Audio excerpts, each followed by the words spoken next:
5 minutes after this moment, I would realize my husband didn't come back for me. He came back for the money, and by then, it was already too late to walk away. I was holding a check for $50 million. After taxes, it was less. But still enough to change everything. The room was loud, glasses clinking, people laughing, music bleeding into every corner of the house. Someone had opened another bottle of champagne, and I could smell it before I even saw it. "Evelyn, over here!" I turned, forcing a smile that was starting to feel real. For the first time in years, it didn't feel like I was pretending. 3 years ago, I stood in a very different room. No music, no laughter, just the quiet weight of a closed casket. They told me the body was too damaged to view. A car fire, they said. Too much heat, too little left. It was better to remember him as he was. I believed them. I signed the papers. I stood there while they lowered him into the ground. I remember thinking that grief had a sound, like something tearing slowly, somewhere deep inside your chest. And then, eventually, nothing. Tonight was supposed to be the opposite of that. A beginning. To new beginnings, someone said, raising a glass. To new beginnings, the room echoed. I lifted mine with them. For a moment, I actually felt it. The shift, the possibility, like my life had finally loosened its grip on the past. And then the front door opened. It wasn't loud, no dramatic slam, just a quiet click that somehow cut through everything. I don't know why I turned, but I did. And the glass slipped from my hand. It hit the floor and shattered, but the sound felt distant, like it belonged to someone else's life. He was standing there.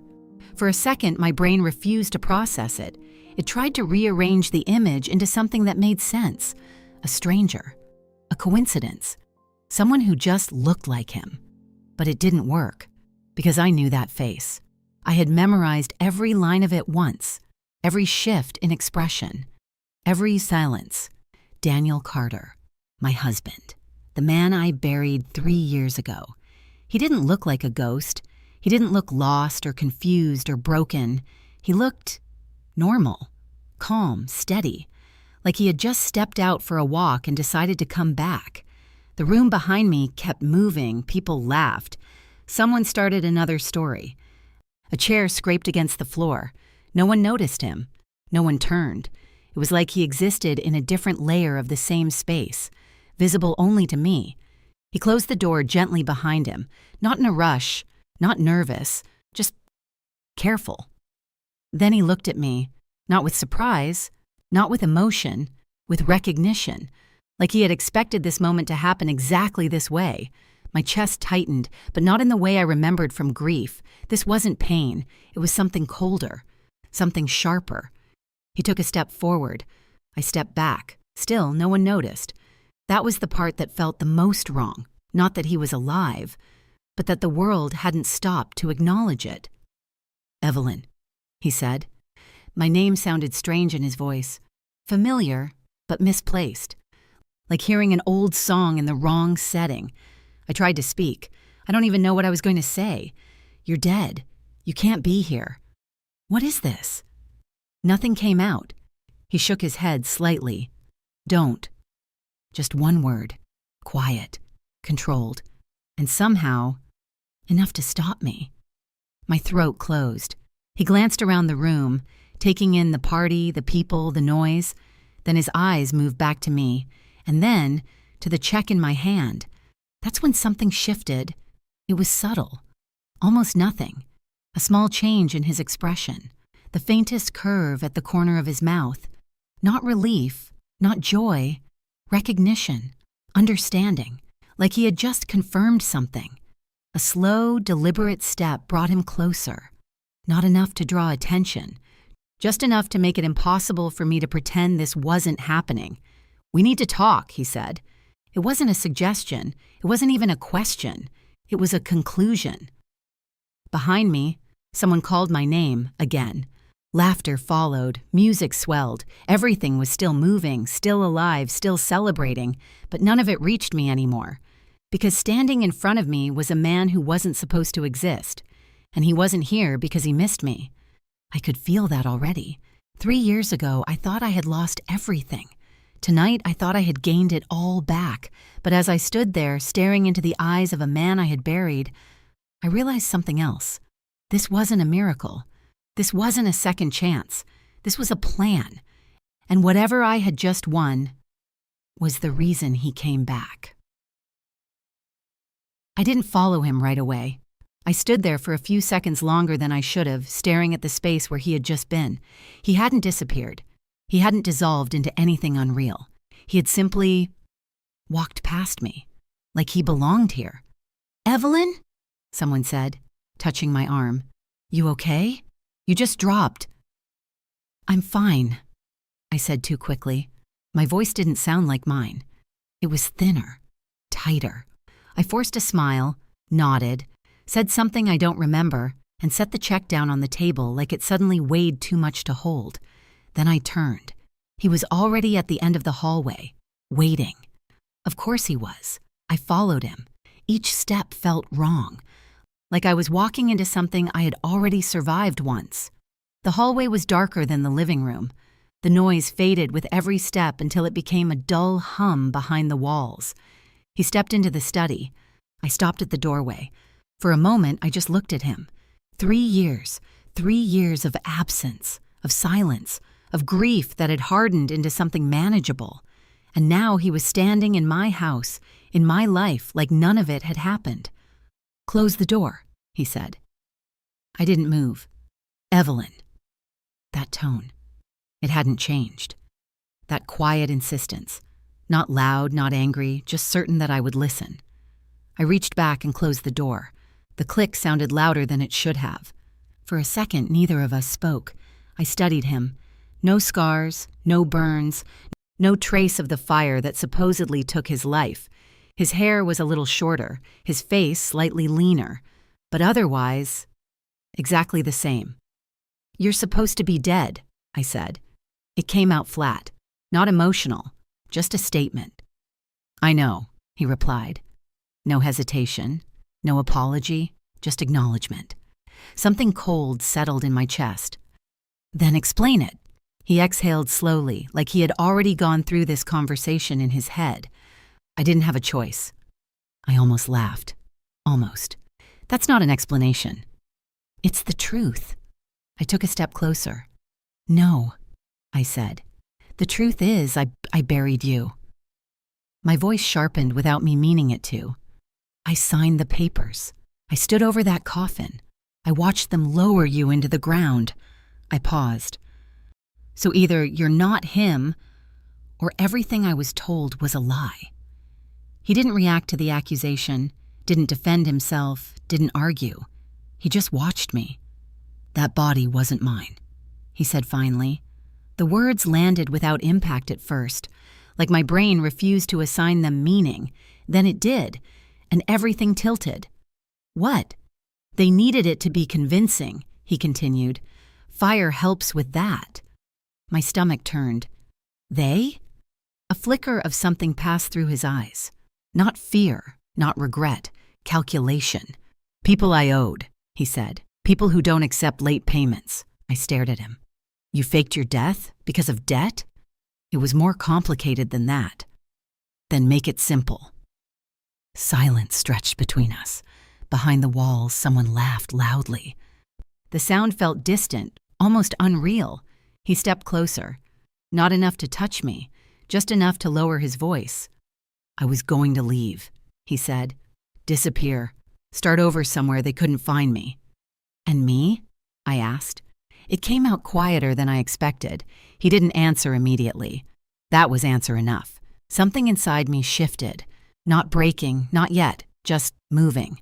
"And the funeral?" I said. "The reports, the investigation?" "All handled." "How?" He gave a small shrug. "The right paperwork, the right people." The simplicity of it made it worse. "You let me think you were dead." "Yes." No hesitation, no softness, just fact. I looked at him for a long moment, trying to match this man with the one I had loved, the one I had grieved. They didn't feel like the same person anymore. "Why now?" I asked. That was the real question. Not how, Not why. Why now? His gaze shifted. For the first time since he walked in, he looked past me, toward the desk, toward the check I had left in the other room, then back to me.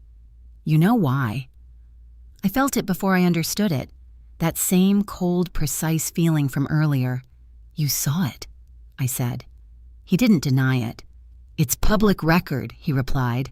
Big wins like that always are. Of course they were. Names, amounts, locations, everything needed to find someone, if you were looking. How long? I asked. For what? How long have you known? A few hours? That's not what I meant. A pause, then, I've been here, he said. In the city. My chest tightened. How long? 3 years. The room went very still. You never left, I said. No. You were here, the whole time. Yes. Watching, waiting. The word formed in my mind before I could stop it. Waiting. For what? I whispered. This time, when he looked at me, he smiled. Small, controlled. The same expression I had seen when he first looked at the check. For something worth coming back for. The meaning hit harder than anything else he had said. Not grief, not love, not regret. Value. I took a step back. You didn't come back for me. It wasn't a question. He didn't answer. He didn't need to. Because now I understood something I hadn't when I first saw him standing in that doorway. This wasn't a miracle. This wasn't unfinished love. And it definitely wasn't closure. This was timing, calculated, precise. And I had just become the most valuable part of it. Behind the door, the party was still going. People were still celebrating me, calling my name, toasting my future. But standing in front of me was the past I had buried, looking at me like an opportunity. And for the first time that night, I realized the money wasn't the biggest thing that had changed. I had. And whatever this was, it wasn't over. It had just started. I didn't go back to the party. I told them I felt overwhelmed. Too much noise, too many people, too much happening too fast. No one questioned it. They hugged me, laughed it off, promised we'd celebrate again. One by one, they left. By midnight, the house was quiet, except it wasn't. He was still there. I stood in the kitchen, staring at the reflection in the dark window. For a second, I almost expected to see him behind me again. I didn't, but that didn't make it better. You're staying? I asked without turning. A pause, then footsteps. I don't have many options, Daniel said. I let out a slow breath. That sounds familiar. He didn't respond. I turned around. He was leaning against the counter like he had every right to be there. Like this was still his house. Like the last 3 years hadn't erased him. This isn't your home anymore, Val, I said. His expression didn't change. It was. Not now. Another pause. Then, quietly, we'll figure that out. We. The word sat wrong. I walked past him without another word and headed toward the hallway. My hands felt steady, too steady. That was new. Grief had once made me weak, soft, easy to break. This felt different, sharp. I went into my bedroom and locked the door. For a long time, I just stood there, listening. Nothing. No footsteps, no movement, just silence. I should have been shaking. I should have been panicking. Instead, my mind was moving fast, too fast. 3 years. He'd been in the same city for 3 years, not hiding across the country, not gone. Here. That wasn't survival. That was proximity. I grabbed my phone. My fingers hovered for a second, then moved. Security app. I had installed it last year. Simple system. Cameras at the front door, driveway, and street-facing angle. I opened the feed. Nothing unusual. I switched to archive. Scrolled back, hours, days, weeks. Then I slowed down. There. A figure. Not clear enough to identify, but the shape, height, posture, familiar. Standing across the street, watching. I zoomed in, blurry, but not enough to dismiss. My pulse picked up. I kept scrolling. Different days, different times. Same figure. Sometimes near the mailbox, sometimes further down the block, always just far enough, always facing the house. My house. No, me. A cold realization settled in. He hadn't just stayed in the city. He had been watching, tracking, learning. I backed out of the footage and pulled up another app. Bank notifications. Everything looked normal at first. Deposits, transfers, the initial lottery disbursement pending clearance.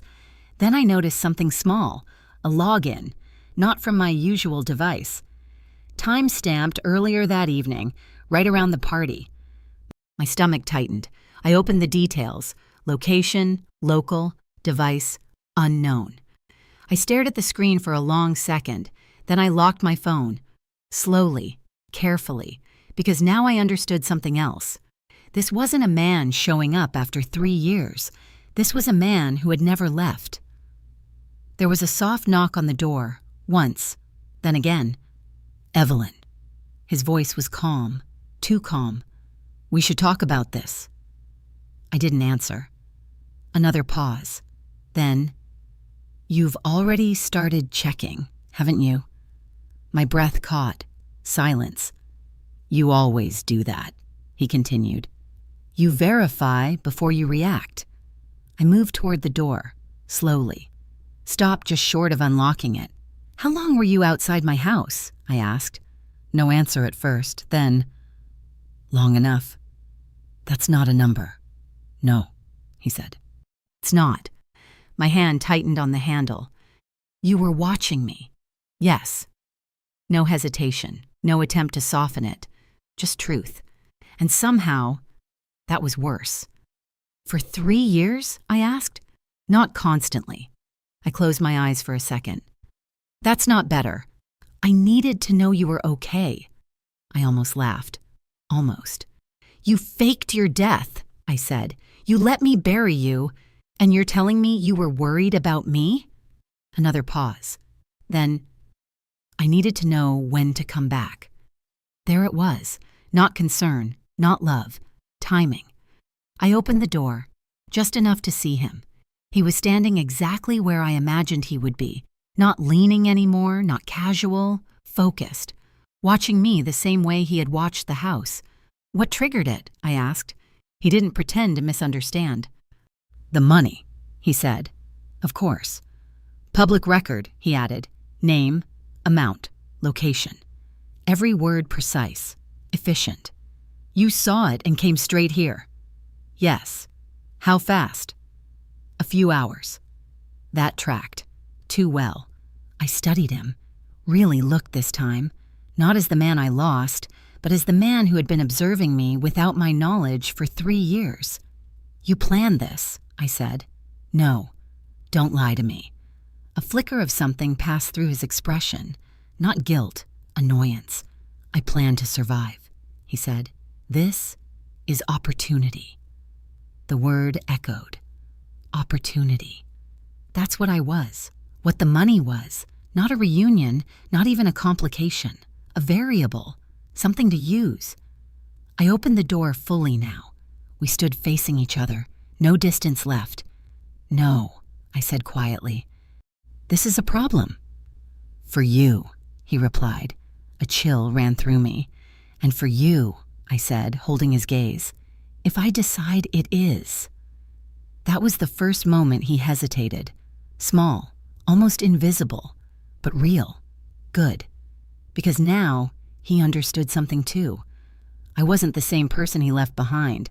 I didn't step back, didn't look away, didn't break, not this time. But even as I stood there, steady, controlled, thinking, I couldn't ignore the truth forming underneath it all. He had the advantage. He knew things I didn't. He had prepared. And worst of all, he had already acted. The login, the cameras, the timing. This wasn't the beginning of his plan. It was the middle of it. And I had just walked into it, thinking I was the one in control. I didn't sleep.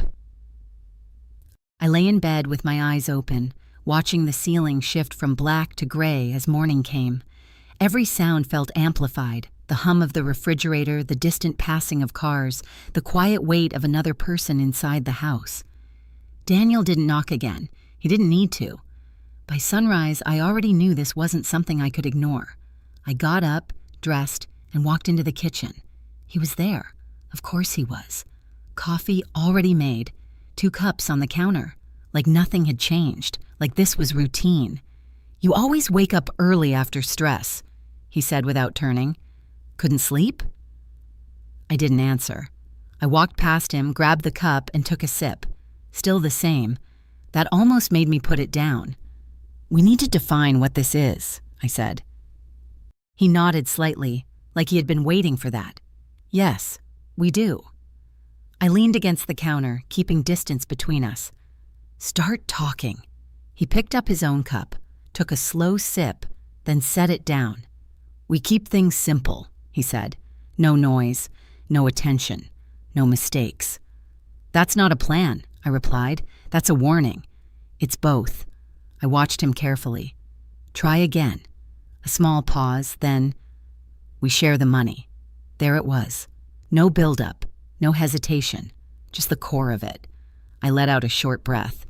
"You faked your death, disappeared for 3 years, and now you walk back in and ask for half?" "I'm not asking." Of course he wasn't. I set the cup down. "Then explain why I shouldn't call the police right now." He didn't flinch, didn't even look surprised. Instead, he reached into his jacket pocket and pulled out a folded piece of paper. He placed it on the counter between us. I didn't touch it. "What is that?" I asked. "Insurance payout," he said, "from my death." A cold feeling crept up my spine. "I didn't know about that," I said. "I know." "Then why show me?" "Because if this becomes public," he said calmly, "they'll start asking where that money went." I stared at him. "And?" "And you signed the documents confirming my death," he continued. "You accepted the outcome, legally." The implication settled in slowly, too slowly. "You think that makes me responsible?" I asked. "I think it makes you involved." The difference was small, but dangerous. "You're the one who faked it." "Yes." "You committed fraud." "Yes." "And somehow, this comes back to me?" He met my eyes. "If you expose me, you expose the entire event." Silence filled the space between us. I hated that he wasn't raising his voice, hated that he didn't need to, because the logic was working. Not perfectly, but enough. "They won't charge me for your crime," I said. "Maybe not," he replied, "but they'll investigate you." Another step, another layer. "You just won a very public lottery," he added. "You really want that kind of attention?" I felt it. Not fear, not yet, but pressure, calculated, placed exactly where it would do the most damage. "You're bluffing," I said. He shook his head. "No, I'm simplifying." I looked at the paper again. Didn't touch it, didn't need to. I already understood what it represented. Not proof, leverage. "You're trying to box me in," I said. "Yes." No denial, no hesitation. Just truth. That was the most unsettling part. He wasn't pretending this was anything else. "This isn't a conversation," I said quietly. "No, it's a threat, a controlled situation." I almost smiled at that. Almost. "You really think I'll just go along with this?" "I think you'll calculate the risk." That landed, because he knew I would. He knew exactly how I thought, and that made this worse than any threat. I walked away from the counter, needing space, needing distance from him, from the paper, from everything he was placing in front of me. "You said no mistakes," I said, turning back to him. "Then why come here? Why not stay hidden?" "Because hiding doesn't pay anymore." There it was again. Money, always circling back. "You could have stayed gone, and you could have stayed invisible," he replied. I froze. "What does that mean?" He tilted his head slightly. "Big wins don't stay quiet, Evelyn. Your name is everywhere now."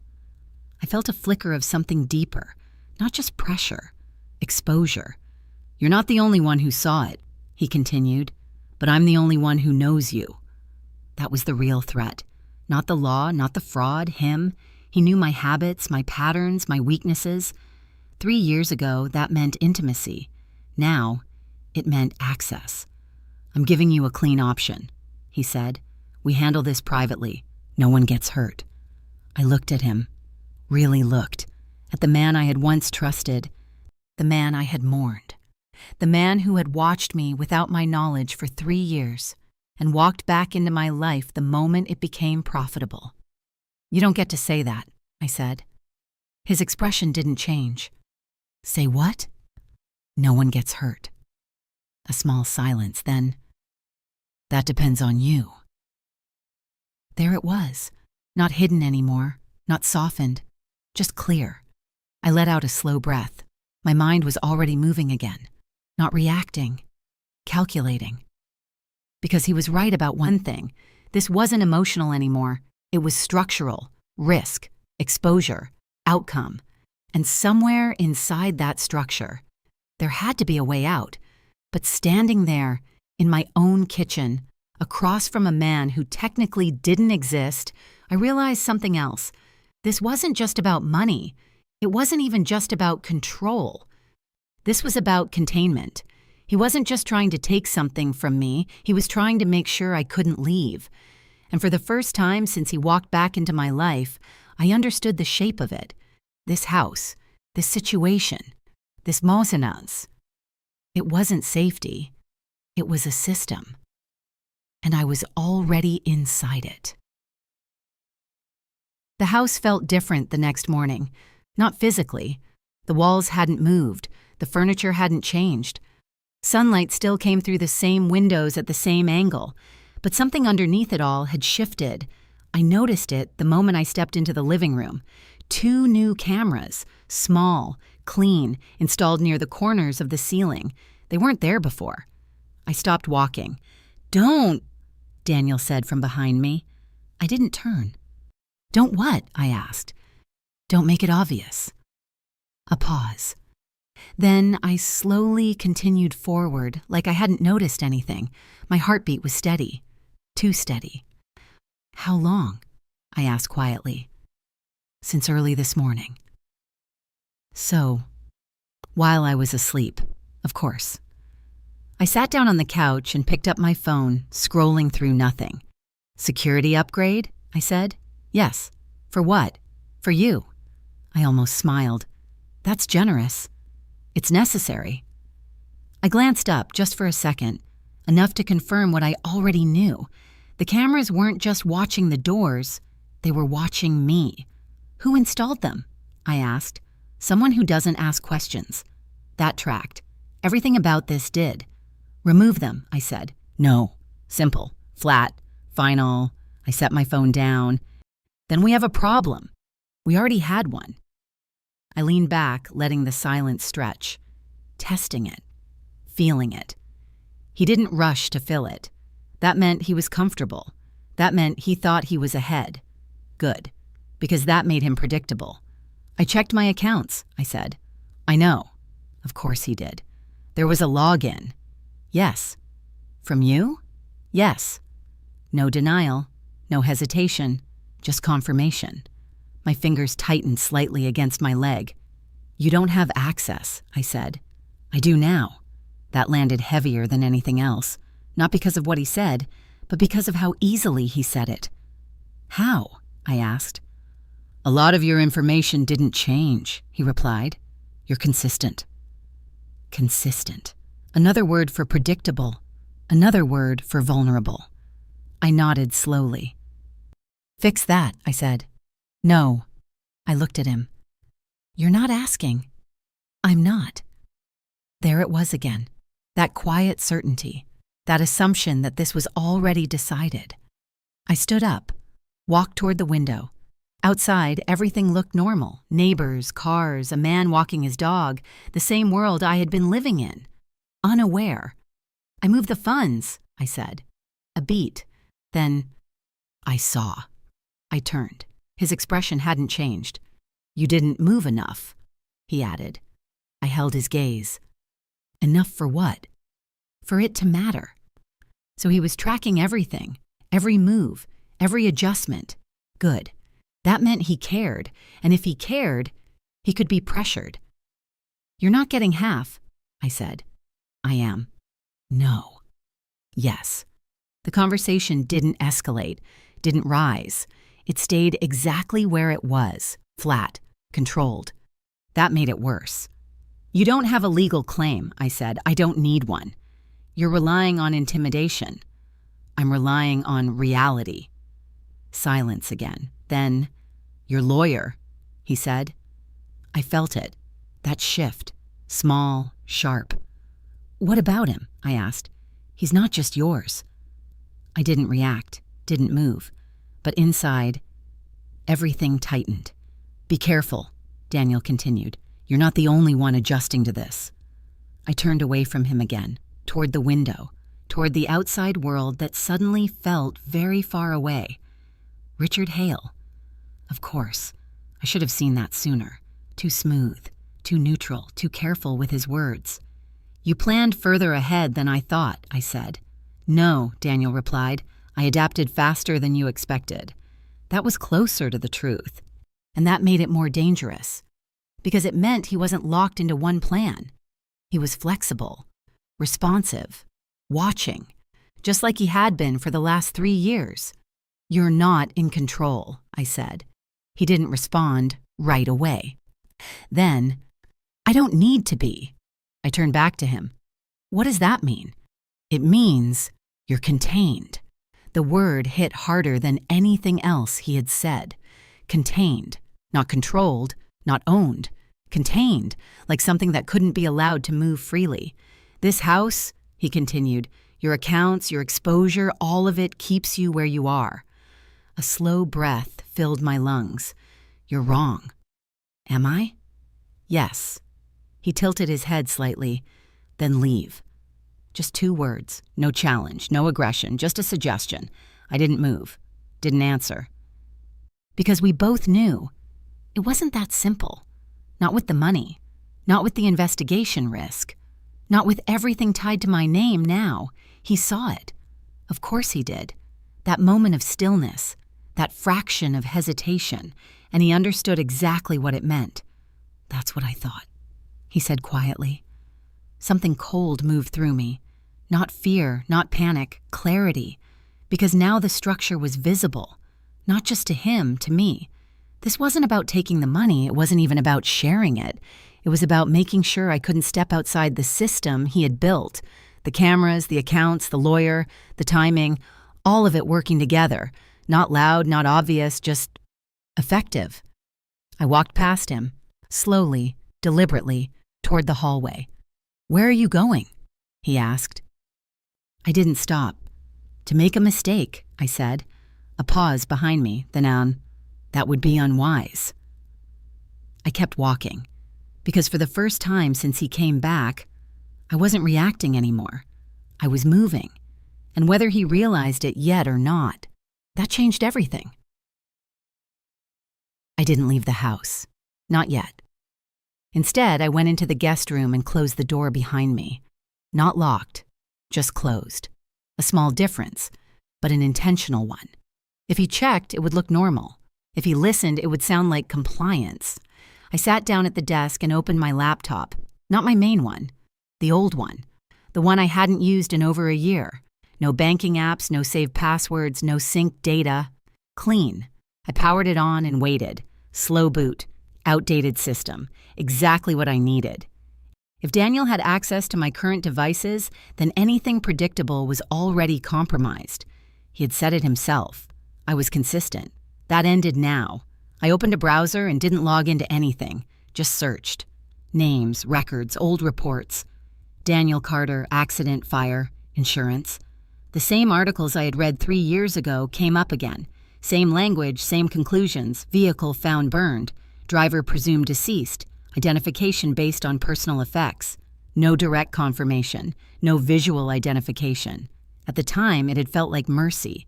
Now it felt like convenience. I kept digging, scrolling past the headlines, buried reports, smaller mentions, and then a name. Marcus Velez. It wasn't in the main article. It was in a follow-up piece. A short paragraph about the handling of remains, mortuary technician, assigned to intake the body. I leaned closer to the screen. There wasn't much, just a mention, but it was enough, because now there was a connection. Not proof, not yet, but a direction. A soft knock came at the door. Once. I didn't answer. "Evelyn," Daniel said, "we're not doing this." I stayed silent. A pause. Then the door opened. Of course it did. He stepped inside, eyes scanning the room, landing on the laptop, not my usual one. That registered. Good. "You switched devices," he said. I looked up at him. "Yes." A beat. Then, "Smart." No anger, no frustration, just acknowledgement. That meant he was adjusting, faster than most people would. "You're not stopping me," I said. "I didn't say I would." "You tried." "I tested." That was worse. "You're watching everything," I said. "Yes." "You accessed my accounts." "Yes." "You installed cameras in my house." "Yes." No denial, no defense, just fact. "And you think I'm going to sit here and accept that?" "I think you're going to adapt," he said. I stood up slowly. "So am I." We faced each other. No distance, no distraction, just two people recalculating in real time. "You're looking into the accident," he said. "Yes." "You won't find much." "Then I'll look harder." A small pause, then, "You always do." There was something in his tone, not admiration, recognition, like he had expected this, like it was part of the equation. "Why Marcus Velez?" I asked. That got a reaction, small but real. "Where did you see that name?" he asked. "In the report." "That report didn't highlight him." "No," I said, "but I did." Silence. Then he exhaled slowly. "That doesn't lead anywhere useful." "It leads somewhere. Not for you." That was interesting. "Why not?" I asked. Another pause, then, "Because he's not involved anymore." "Anymore?" He moved on. I tilted my head slightly. "Or you cut him out." His jaw tightened. There it was. Confirmation without words. "You didn't do this alone," I said. "No." "And now you're." "Yes." "Why?" "Because I had to be." That answer wasn't complete, but it was enough. Enough to confirm structure. This wasn't just a desperate move. This had been built, layered, supported, and then simplified, down to him. And now, me. "You're losing control," I said. "I never had control," he replied. "I had timing." That again. Timing. Always timing. "And now?" I asked. "Now I have proximity." The word settled heavily. Because it was true. He was here, inside the system, inside my space, watching every move, adjusting in real time. But so was I. And for the first time, I had something he didn't expect. Uncertainty. I closed the laptop halfway. Not fully, just enough. "I'm not your variable," I said. He didn't respond immediately. Then, "No," he said. "You're the environment." That was worse, because it meant he wasn't trying to control me directly. He was shaping everything around me. The house, the money, the risk. Until every path led back to him. "You're wrong," I said. "Then prove it." Simple, direct, a challenge. I picked up the laptop, walked past him, toward the door. "Where are you going?" he asked. "To find Marcus Velez." "That's a mistake." "Maybe." I stopped at the doorway, then looked back at him. "But it's mine." For a moment, neither of us moved. Then he spoke again. Quieter this time. "If you push this too far, you won't like what you find." I held his gaze.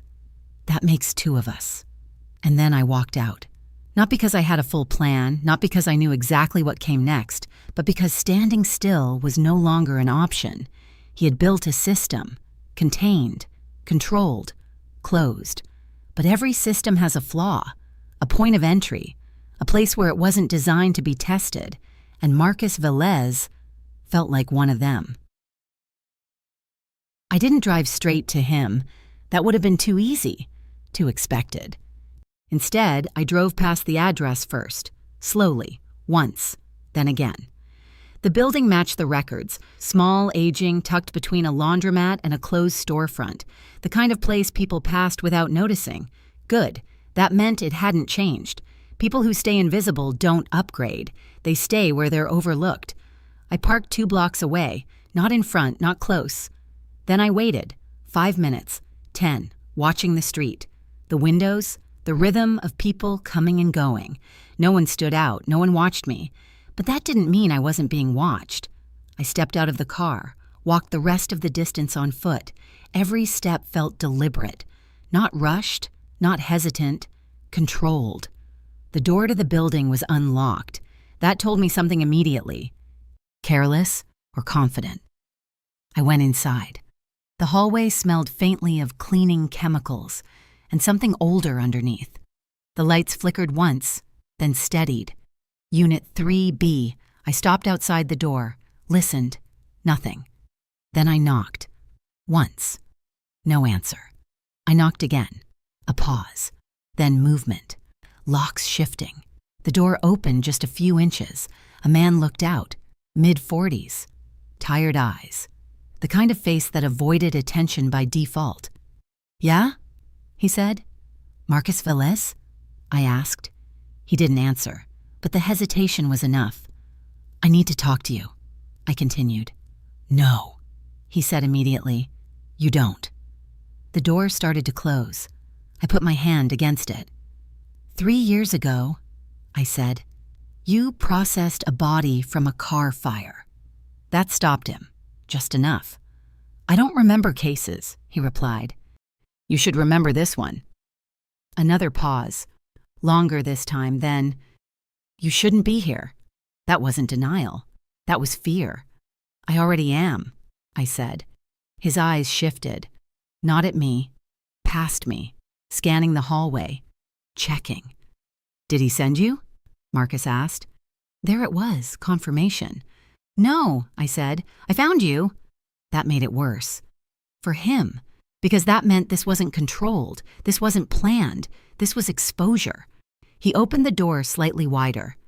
5 minutes, he said. "That's it." I stepped inside.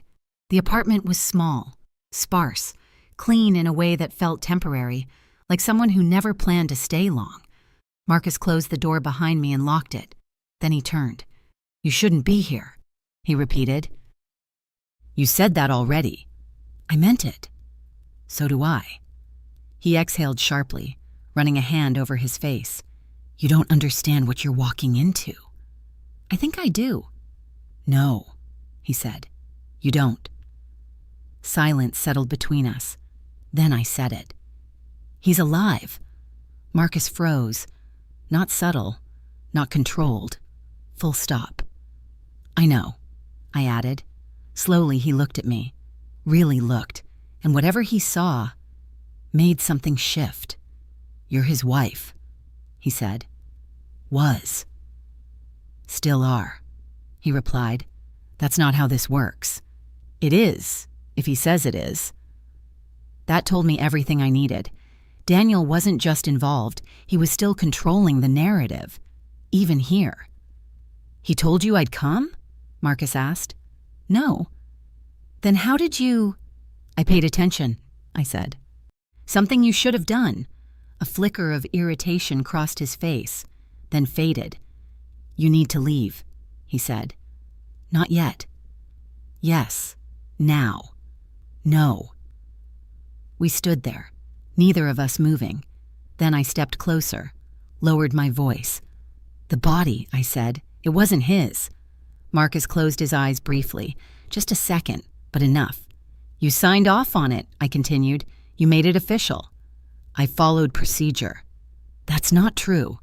His jaw tightened. "You don't know what you're talking about." "I know enough." Silence, then, "You think he did this alone?" Marcus asked quietly. That wasn't what I expected. "No," I said. "Good," he replied. because he didn't. The air in the room shifted.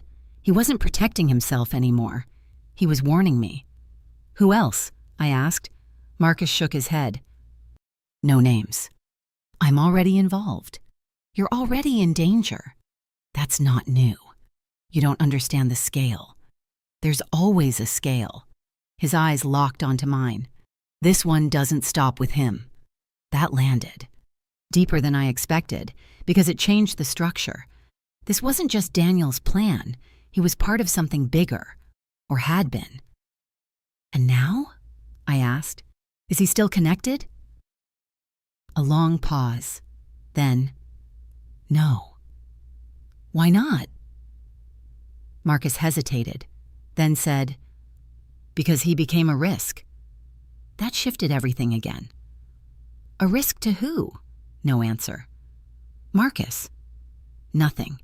Then, "You need to walk away," he said. "Take your money, disappear, don't push this." "That's not an option." "It is if you're smart." I shook my head. "No," I said. "It's an illusion." His expression hardened. "You sound like him." "Then you know I won't stop." Another silence. Longer. He looked at the door, then back at me. "You came alone?" he asked. "Yes." He studied me, trying to decide if that was true. Then you're already exposed." A chill moved through me. "What does that mean?" "It means if you found me," he said slowly, "someone else can find you." The implication settled in. Heavy. Immediate. Daniel wasn't the only variable anymore.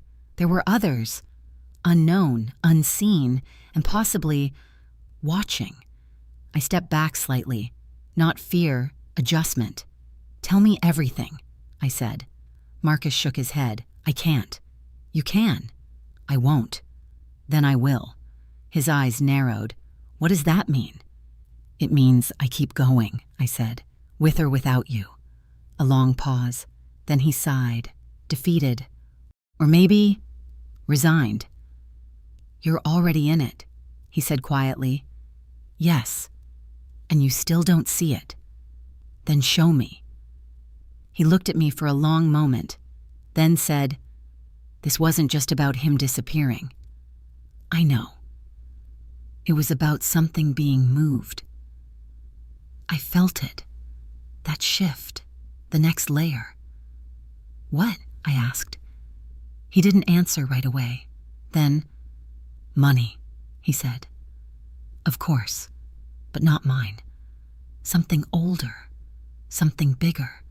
And your husband," Marcus continued, "was supposed to stay gone." The words settled slowly, too slowly, because I already knew what they meant, before I wanted to accept them. "He broke the plan," I said. "Yes. And now?" Marcus looked at me, straight on. "No one likes loose ends." Silence filled the room, thick, heavy, real, because now the structure was clear. Daniel didn't just come back for the money. He came back despite something, despite someone. And that meant this wasn't contained anymore. Not by him, not by me, not by anything. I turned toward the door. Marcus didn't stop me, didn't try, because we both knew this had already moved past the point where stopping was possible. As I reached for the handle, he spoke again. "Whatever you think you're controlling," I paused, "you're not." I didn't turn around, because I already understood. This wasn't a system anymore. It was a fracture, and I was standing right in the middle of it. I didn't go home right away. I drove. No destination, no plan, just distance. The city felt different now. Same streets, same traffic, same noise, but everything carried a second layer. Like something underneath it all had surfaced. Marcus's words stayed with me. No one likes loose ends. Daniel wasn't the center of this. He was a break in something larger, and that meant one thing. He wasn't the only one watching. I pulled into an empty parking structure and killed the engine. Silence. For the first time all day, real silence. I sat there, hands resting on the wheel, replaying everything. Daniel, the cameras, the accounts, Marcus, the body, and the one thing that connected all of it, timing. Nothing about this was random, not his return, not the money, not even me.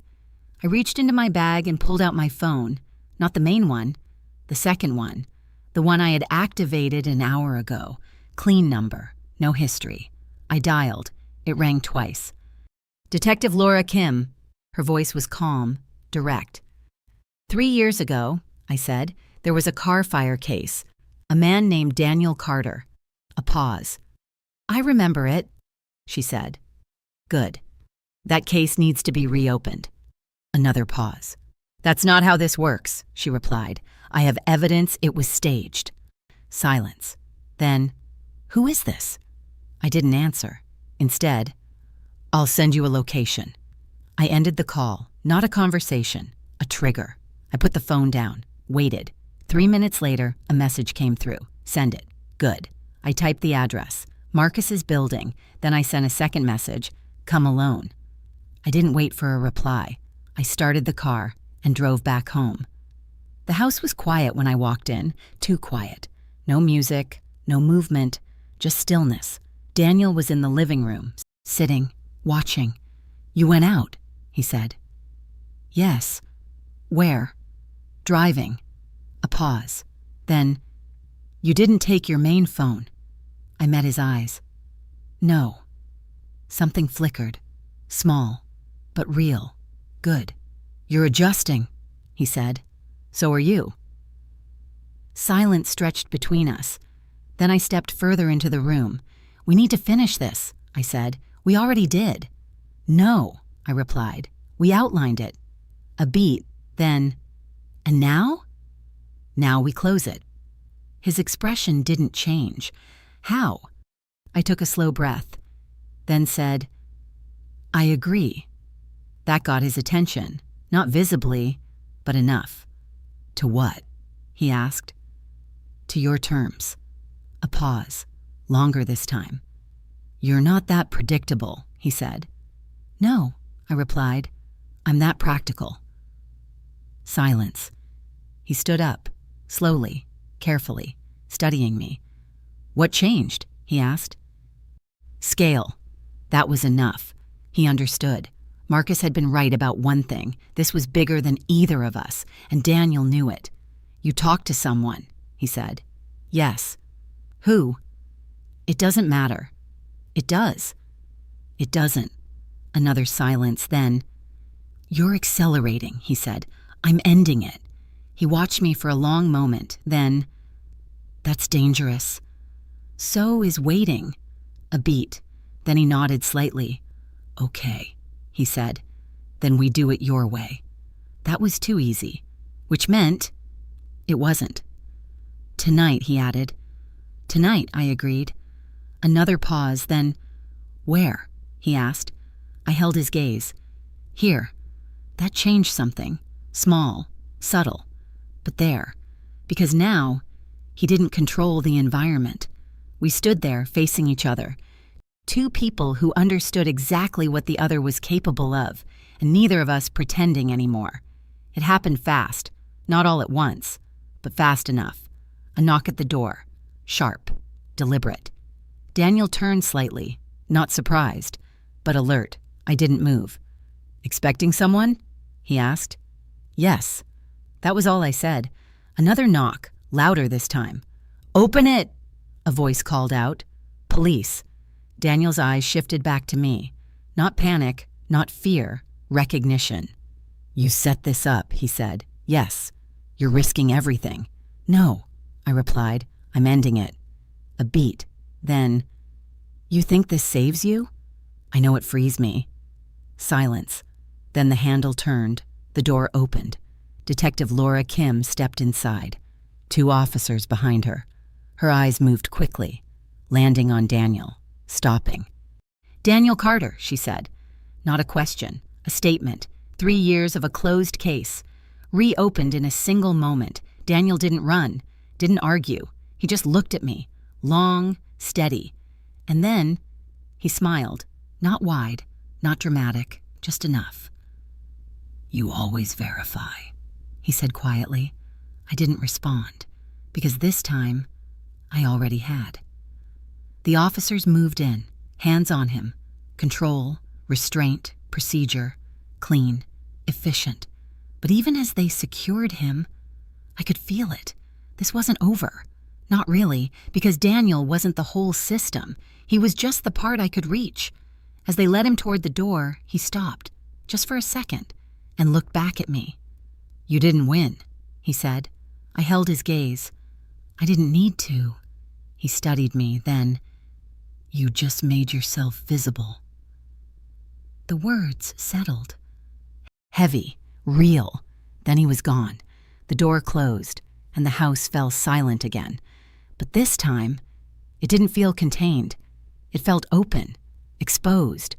And for the first time since this began, I wasn't inside the system anymore. I was part of what broke it. The house felt empty after they took him. Not quiet, empty. Like something had been removed that didn't belong there, but had still managed to fill every corner while it existed.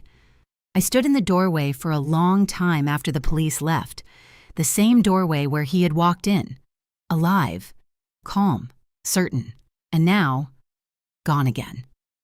But this time I knew exactly what he was, and that made all the difference.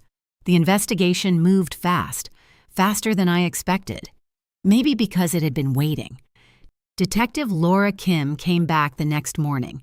No uniform this time, no urgency, just a file in her hand and a look that said this wasn't simple anymore. "He confessed to enough," she said, stepping into the kitchen. "Fraud, identity falsification, evasion." "Enough?" I asked. "Not everything, of course not.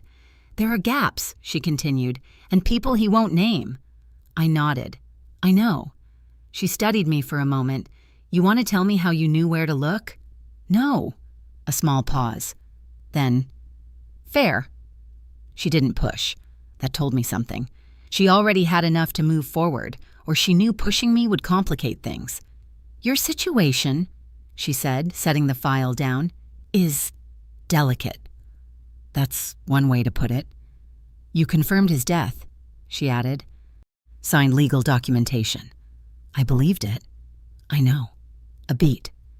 But belief doesn't always protect you. There it was, the part Daniel had tried to use against me, the part that was still real. "What happens now?" I asked. She opened the file. "Financial review, background trace, timeline reconstruction." "And me?" She looked at me. "You cooperate," she said, "fully." "And the money?" A pause. Then, "Part of it may be frozen." I let that settle. Not shock, not panic, just fact. "How much?" "Depends on what connects back to him." I nodded slowly, because I had already made that decision before any of this started. "Do it," I said. She raised an eyebrow. "You're not going to fight that?" "No." "Why?" I looked at the check sitting on the counter, untouched since that night. "Because I already know what it costs," I said. Silence filled the room, not heavy, not tense, just clear. Detective Kim closed the file. "Most people don't make that choice," she said. "I didn't either," I replied. "Not at first." She gave a small nod, then turned to leave. At the door, she stopped. "Be careful," she said. "With what?" She looked back at me. "Visibility." Then she left. The days after blurred together. Lawyers, statements, questions, paperwork, every detail of the last 3 years pulled apart and examined. Every decision weighed, measured, recorded. And through all of it, I didn't look away. I answered everything, gave them what I had. Because this time I wasn't trying to protect anything. Not the past, not the money, not even the version of my life I thought I wanted. The cameras came down first, one by one, each removed like a layer of something that had been pressing in on me. Then the accounts were restructured, locked, reviewed, cleared. Some of the money was held, Some of it released. Enough remained, more than enough, but it didn't feel the same, not anymore. A week later, I went back to the house. Really went back, not just physically, present. There was no one there, no footsteps in the hallway, no voice behind me, no second layer to the silence, just space. I walked into the living room, stood in the same place where I had dropped the glass, where everything had changed. I could still see it, if I let myself, the moment, the shift, the realization, but it didn't pull me anymore.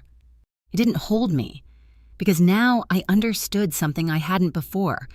That night wasn't the beginning of the problem. It was the moment the truth surfaced. I picked up the check from the table, looked at it, really looked, this time, not as a prize, not as a solution, but as what it actually was, a catalyst, a trigger, something that revealed everything that had been hidden underneath my life. I folded it slowly, set it back down, and walked away. I didn't move out. I didn't run. I didn't disappear, because I wasn't being chased anymore. Not by him, not by what he built, and not by the version of myself that had once accepted it. People still congratulated me, still smiled when they said my name, still talked about luck, about winning, about everything I had gained. I let them, because explaining it wouldn't change anything, and they wouldn't understand anyway. The truth was simpler, quieter, more precise. I didn't win the night I got the money. I didn't win when Daniel was arrested, and I didn't win when the investigation cleared my name. I won the moment I chose to step out of what he built, even if it meant losing part of everything I thought I wanted. That was the real trade. Not money for freedom, but illusion for truth. Sometimes, late at night, I still think about it, about how close it all came, how easy it would have been to stay inside that system, to accept it, to rationalize it, to live with it. I understand now why people do, because it's quiet, because it works, because it looks like control, but it isn't. I turn off the lights, walk through the house, check the doors, not because I'm afraid, but because I can, because it's mine again, fully, completely, without anyone watching. The night I won the lottery, I thought my life was finally beginning. I was wrong. That was the night the truth found me. And in the end, that was worth more than anything I ever held in my hands. If you've made it this far, then you already understand. This was never just a story about money. It wasn't even about betrayal. It was about what happens when the truth shows up at the exact moment you think your life is finally under control. Because sometimes the thing that looks like a blessing is just the door to something that's been waiting for you all along. So if you had to choose, would you keep the money and live with the lie, or lose everything and finally be free? Tell me in the comments. I read every single one. And if this story stayed with you, don't forget to like, subscribe, and come back for the next one. Because some stories don't end when they're over. They stay with you long after the truth is revealed.